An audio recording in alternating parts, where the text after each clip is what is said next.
Psalm 124, and we're coming towards the middle of these Psalm of Ascents, these songs that Israel would have sung or spoken as they pilgrimed to Jerusalem for one of the 3 yearly festivals. And the theme of this is very much like that of the ones we've seen before. It starts in verses 1 and 2 by building up the tension. If the Lord had not been on our side, well then what? Well, we've got to wait to find out. If the Lord had not been on our side, let Israel say, if the Lord had not been on our side when people attacked us, well then, the psalmist says, they would have been destroyed.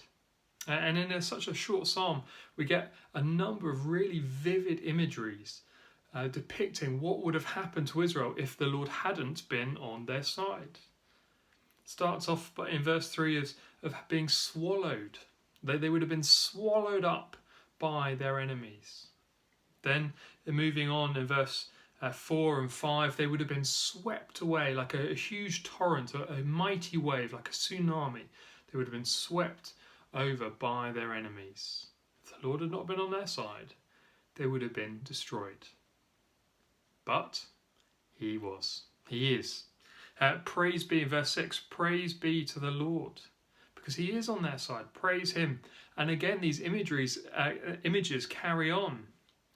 This one now moves on to that of a prey and the predator. Praise be to the Lord who has not let us be torn by their teeth. And then moves on to keeping with the animal theme, but being ensnared. Verse 7, we have escaped like a bird from a fowler's snare. So we see these imageries coming through, these vivid pictures of what would have happened to them, how they would have been destroyed if the Lord was not on their side. But he is. And so it finishes in verse 8, our help is in the name of the Lord, the maker of heaven and earth.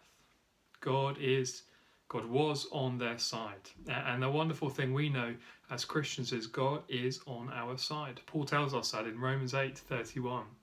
And that fed the words of that song that has become a firm favourite at the Slade. God is for us. You see, as Christians, we too are actually in a battle. We have enemies, particularly spiritual ones. We're in a spiritual battle. And in fact, this battle would be far too great for us to cope with if we didn't have God on our side. But yet we do. We have Jesus who has won the victory by his death. He has defeated evil. And now we are living in that victory with him still on our side.